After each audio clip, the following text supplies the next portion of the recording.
Hi guys, welcome back. Hi, everyone. Hello. Hello. James surprised me with how boring his hello was. Yeah, No, in I'm English. sorry. I'm just kidding. We're just kidding. Ciao. Wait, that's Italian, Italian. right? Mhm. Yeah. So our topic today is like performing and proving yourself versus abiding. So we were actually just reading a great book by somebody, and I saw she wrote about that, and I was like, wow. I'm like, I feel like this really could fit everybody's life. Like she was writing it specifically in a context of like the Holy Spirit and charisms and stuff, but I think it could fit like in every experience. Like sometimes we're performing, sometimes we have to prove ourselves, sometimes we feel like it's like an expectation is set for us, and if we don't live up to that expectation, then our identity is just smashed to the ground and we don't have purpose anymore. Whereas abiding is more of a peaceful word of like a resting and a confidence and like an alignment with like, no, my feet are steady, my path is true, and I'm like walking with confidence. I think that's the difference, and that's where we're going. Yeah, from the book is called Open Your Gifts by Jill Simons. And I'm just going to read the one paragraph that really stood out to us when we were praying about the topic. She said, the motivation for healing your identity should not be to do more things for God, but to understand your intrinsic worth, because God wants that for you. He loves you for you, not so you'll be more open to working overtime for him.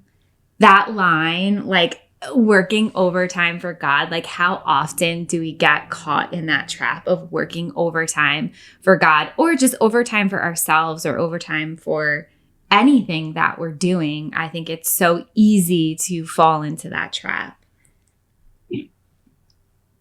Trap is the right word. I feel like it's a trap, and I feel like Yvette has something to say.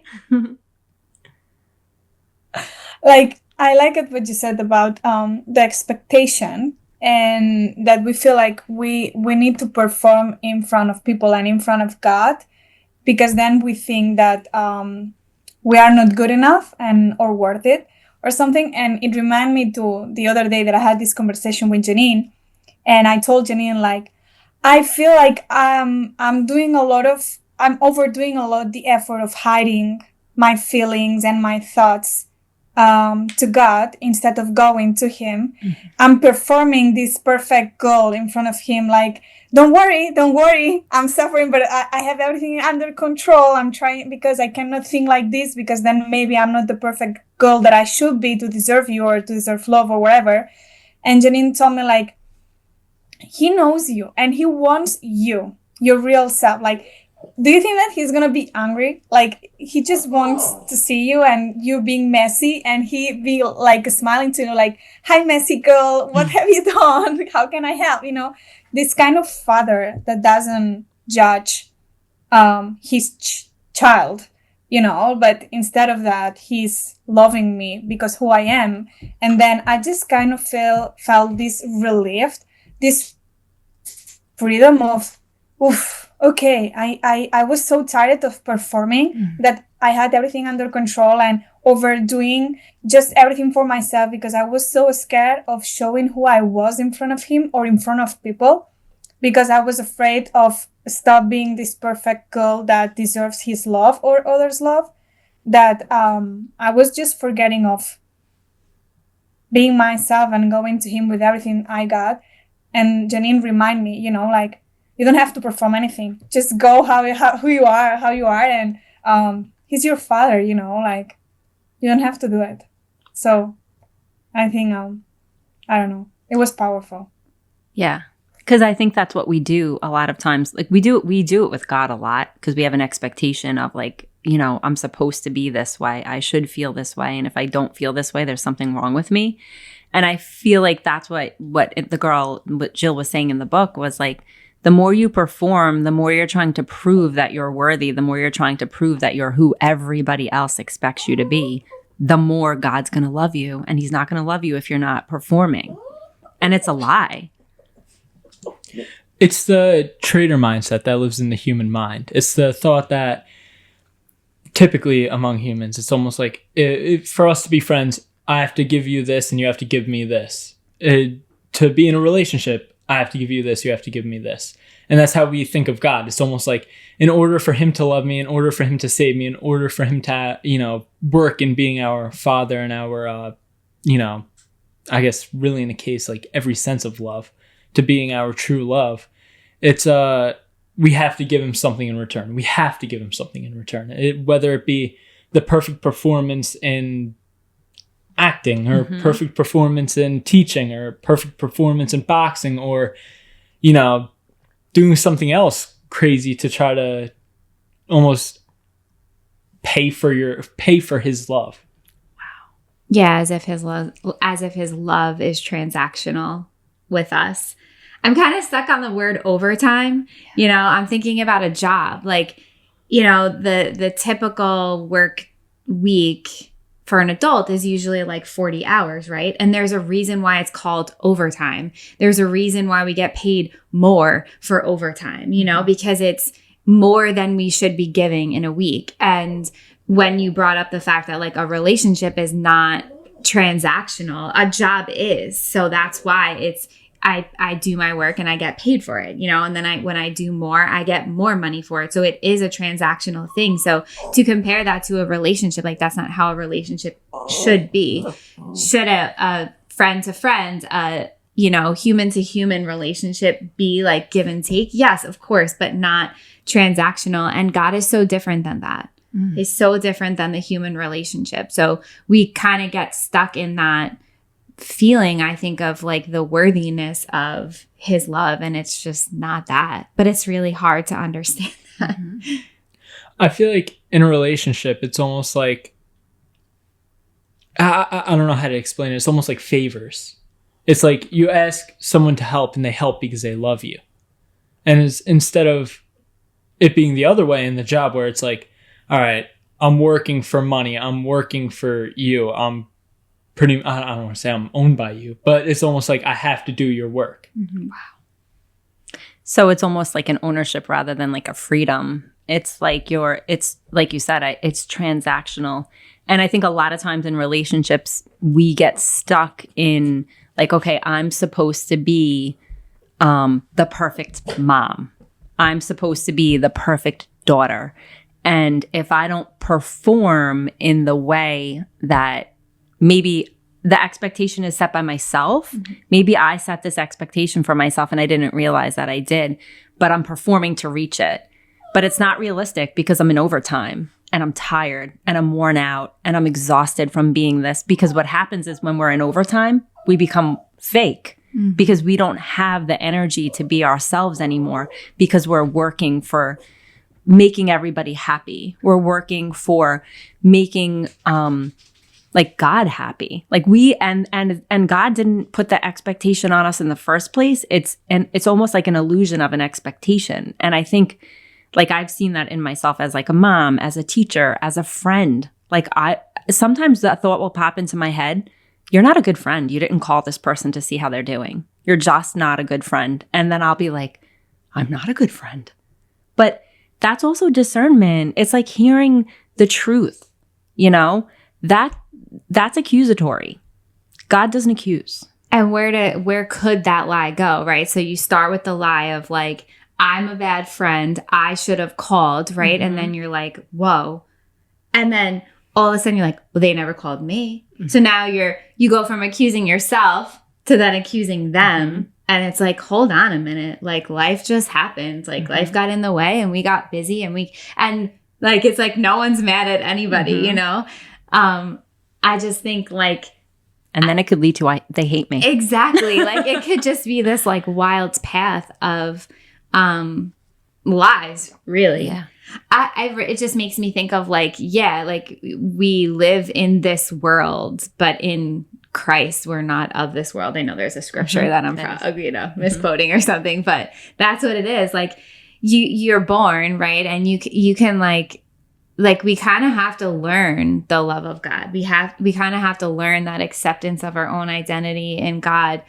And it's really almost like, I don't want to say confusing. That's not like the right word, but it's like it almost doesn't measure up to how we live here because we're so connected to people. So having that knowledge of God's love, like always, is good, but it's almost impossible never to get caught in the, like, I have to perform for him or I have to prove something to him in order to be loved. Yeah, I think like I have a lot of thoughts, but I think something that one of my teachers told me when I was younger, it was like, start living with, instead of using the I have to, using the I want to, you know? And for me, it was a life changing because I just realized how much I had, like I was performing. So I was having to do everything. I had to call these friends because if not, I'm a bad friend. I had to do this because if not, I'm a bad girlfriend. I had to do this because if not, I'm a bad student. Instead of like, I want to do this because it's what I am and it's what I feel I want to do, you know?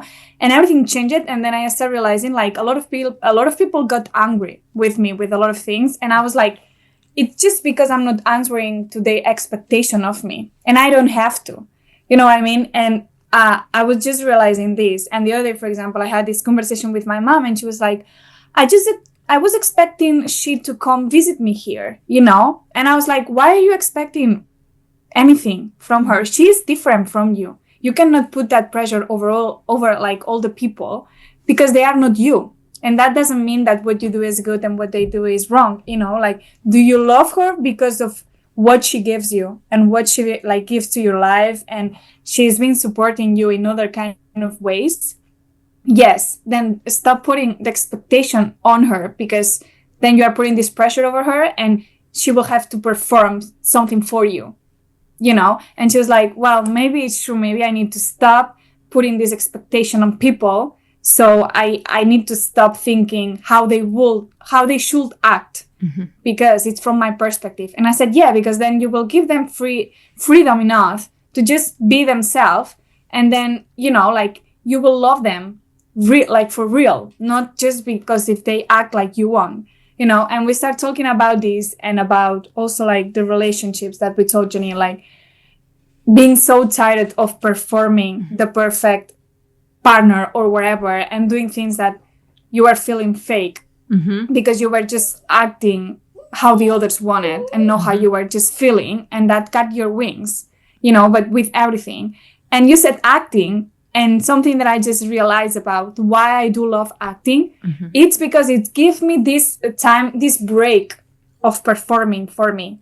Instead of like I'm going to perform, for me it's a break, you know, of just like getting into a role, no expectation. I'm just doing this and I'm playing because being myself, it was so tiring for me because I was just more focused on performing other kind of roles that for me, acting was a break actually, because I was just focused on being a doctor, not expectation. I'm just being a doctor, you know?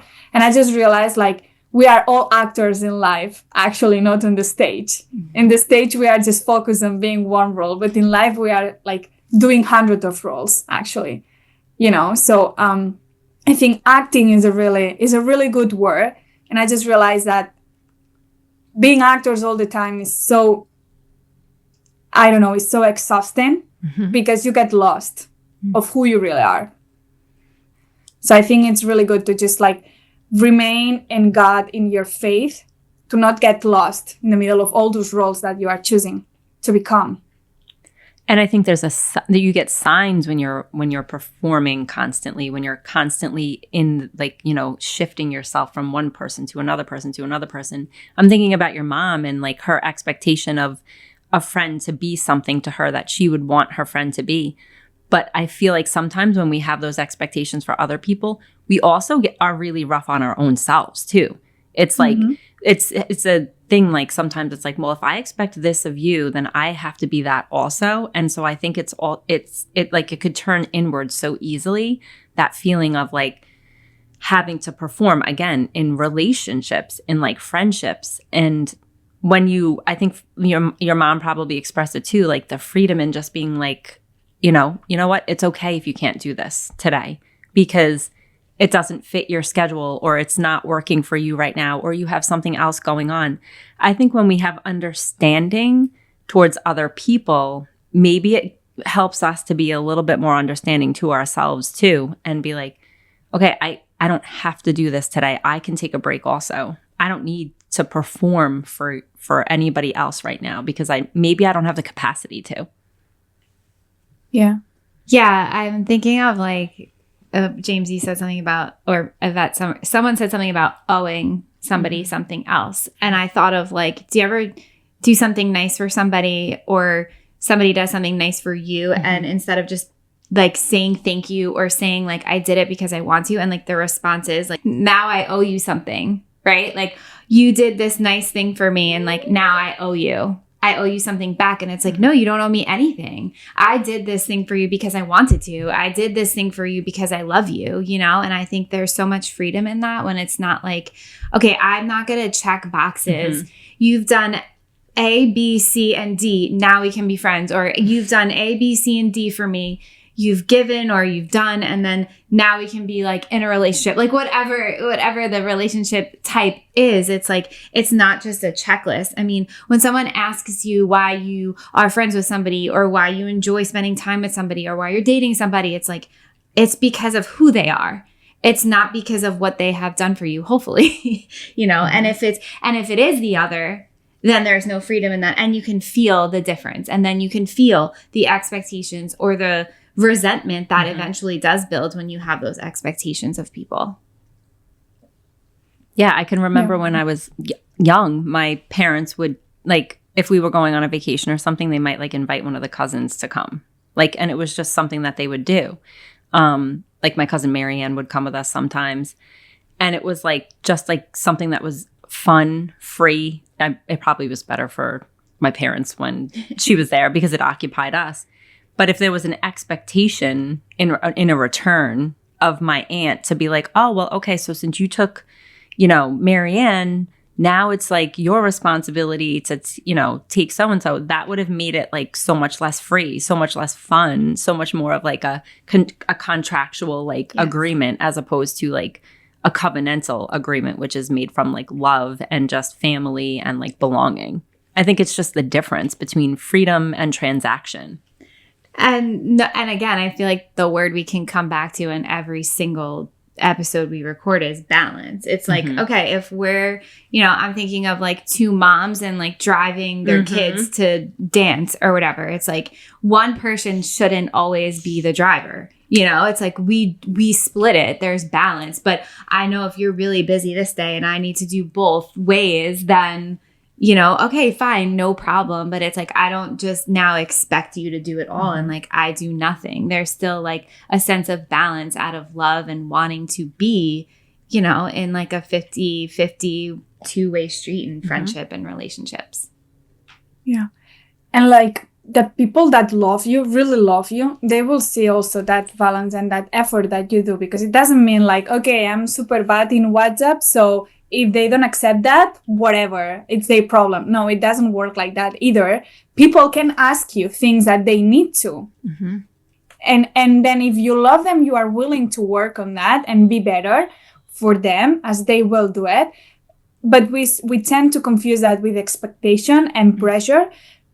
But it just like work. It just like try to be your best version for the people that you love. It's different from answering to an expectation for me, but it doesn't mean like, because I know people that are like, well, I am like this. If they don't like it, well, you know, whatever. And I'm like, well, I mean, God helps us to become our best version, to become more gentle, to become more gracious, to become, you know, so I think in life we also have to do it. Like we are one way, you know, and you don't have to forget that and get lost in performing, but you can like work on being better in things that other people need to. You know, I think it's important to remind that, because it came to my mind on a scene of a TV show that I'm watching, and I thought like, wow, this is so powerful, because it's a group of friends, and one of them, she's super intense, like we will say like too much. I think it's super dangerous to say someone that you are too much,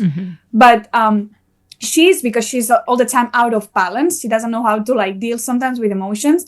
And what the other girls of the group do is like they push her away and they stop explaining to her the things or whatever. And I thought, and she's really like trying to hide all her feelings, and who she is actually, you know, to just be still being accepted in that group, you know. And it's not till her mom says to her, one thing is that they can tell you, like, look, we can work on you not being so dramatic in every single thing, because that puts some anxiety on us or whatever, and we can work together. But we also want to accept who you are, and we love you by who you are, instead of just like pushing her away because of who she is, and she's not answering the expectation that they have or they want as a friendship, you know. And it's not till the mom says like they are not loving you for who you are. They just love you if you answer how they want to. And it's like hiding your emotions. Then you are just performing all the time with your friends, you know. And I just think it's so powerful, that the scene, because for me it's real life, you know, like we are not perfect, and we will have to work in our things to just like be more gracious with our people and what they need from us. But we cannot stay in a place that they are asking us to delete our identity completely. That is so powerful. I'm like, that is so powerful. I see that as like honesty, like truth and love. So it's like understanding like, okay, this is a little bit much for me. And then having that like mature, balanced conversation. Because what happens then, I think, is if the one person is feeling like she's just too much all the time, or I'm too much all the time, what do you want to do then? You end up isolating. You end up like kind of putting yourself like away, or becoming just these different versions of yourself that eventually will lead to isolation, because it's constantly, I'm still not good enough. I changed this and they still don't want me. And I feel like human nature sometimes, like in a group setting, the group might actually like, okay, well, yeah, that's because it's almost like a power struggle. Well, it's still not enough, so change this. Well, it's no, you know, you're still not good enough here, so change this. So it's such a balance. But if it's true friendship, where people really are looking out for your best interest, it's just that reminder of like, okay, this is kind of who I am, and I can manage this, but this is just who I am. You know, it's the honesty. Yeah. And wow, that's a powerful message. This is how we build relationships, I think, in life. Even with Jesus, like Jesus loves us by who we are, but he helps us to be better and better versions just for our mental health too, and our freedom and happiness. Because I'm sure that girl, that character of the TV show, she's going to be happier if she know how to handle better the emotions, because she's not going to suffer that much. You know what I mean? But they are not giving her the opportunity and the safe space to be herself, but have the time and the process and the opportunity to just like handle better the situation. She's just being pushed away, you know, and that's, we sometimes tend to do that, and it's related to expectation and all that and performing. But I think true love and the love that at least I learned from God is like, I love you by who you are, with good and bad, and I'm going to help you with the things that we need to heal or do better for you, because I love you, not because I want to change you. Wow. Acceptance. Like I was hearing like a lot of acceptance, and I was thinking about how we know when we're performing and proving, or when we know we're in a state of like abiding, you know, going back to that. And like in terms of relationships and what you were just talking about, Yvette, it's like, I think I know when I'm performing or in overtime because I'm exhausted. I'm tired. Like, I think you mentioned that earlier too. It's like, if this relationship is exhausting because all I'm trying to do is perform and prove, or expecting somebody else to perform and prove to me, it's like, it's just exhausting. It doesn't feel settled. It doesn't feel natural. And I think it's really easy to like fall into those traps. I think like, we do it all the time, you know, but it's just recognizing like that inner piece in you that is like something is off, and like what is off? Oh, I'm working on overtime, or I'm judging that person too much, or I'm feeling judged, or you know, as opposed to like in the other state of like, I think that goes back to like the definition, that other state of like peace, and the peace in knowing that, yeah, like, I mean, that it was a really long time that we recorded with you, and that because like life happened, but you know, we're back. You know, it's just like, we're back because we accept each other's lives in different times of recording and things like that. So I think it's just like that beautiful foundation of trust, honesty, and acceptance. And I think when you're abiding as opposed to performing and proving, I think you have joy. Yes. I think there's like a happiness. There's like an overflow. Instead of like an overtime, it's an overflow. And it's like I just could think of even just today, like when we got on the call to work with a vet, it's like just seeing her. It's like, wow, like the joy of just seeing that. And that's because it's an overflow of joy and abiding and trusting and all of that, as opposed to like performing. It's like, oh, I'm accepted here and it just feels good. It feels right. And that's how a relationship with God should feel. Like you shouldn't feel like you're standing before him and you're like a statue who is like, okay, God, I'm good today. I completed my tasks. I did this. I did that. 10 minutes left. I did all of these things that I needed to do. And now I'm perfect. Do you know what I'm saying? I think that like when you're in a good, solid relationship where you're with people that you trust, where you can like abide in that, you should feel just like that or even better when you're in a relationship with God. Your relationship with God should feel like a really good, solid, comfortable friendship. What a perfect way to wrap this up. Over time versus overflow. Like, wow. Yeah. Just overflow with joy. Overflow with joy. I love it. I love it. All right. So tiny miracles. Tiny miracles. I have a tiny miracle. Me too. I wonder if it's ours is the same. We No, might have the I same. don't think so. No. Mine is, we went to like a retirement dinner for work last night and it was just so fun. Like the people that were there, I mean, it's all of our friends from work, but it's like you don't always get to see everybody all the time. So it was just so fun to get to be with everybody. So that's my tiny miracle. It was just like the joy of abiding, I guess, with those people. It was pretty awesome. Yeah, thank you, Michael and Kate, for that amazing, and the other people that were a part of planning that. And my friend Maria was there. And I love Maria. Yeah, shout out to Maria. And all the other people who, Sarah, Linda, all the other podcast people who listen. My tiny miracle is, so this week it was like, Hallow's challenges were all over. I had like nothing to listen to. Like all my podcasts that I normally listen to are taking a break. And I'm like, I need I need something to listen to in the morning. I was getting ready and like my time was like done. I had more time to listen. And I was looking in the Saints Alive. I was looking for something in the Saints Alive part of Hallow. And I just couldn't find one. And I was like, forget it. I'm just so frustrated.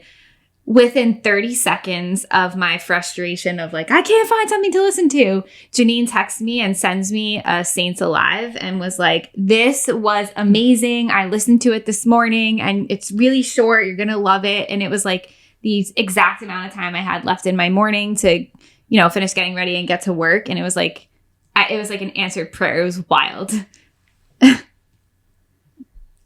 My tiny miracle, I love all of you. But my tiny miracle was my call with Janine this week because I really needed the advice of her and I guess because we have been working together for a full year last year.